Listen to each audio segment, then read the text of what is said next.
Are your teeth looking yellow or stained?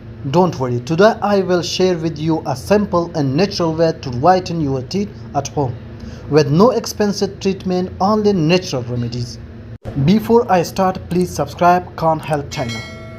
One of the best natural cleaners for your teeth is a mix of baking soda and lemon juice. Baking soda helps remove stains while lemon juice gives your teeth a natural shine. Here is how you can do it. First, take half a teaspoon of baking soda.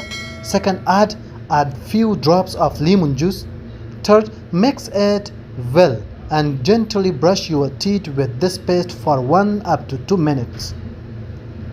This helps remove plaque and makes your smile brighter. Also, don't forget to rinse your mouth with warm water and salt. It fights bacteria and keeps your gums healthy.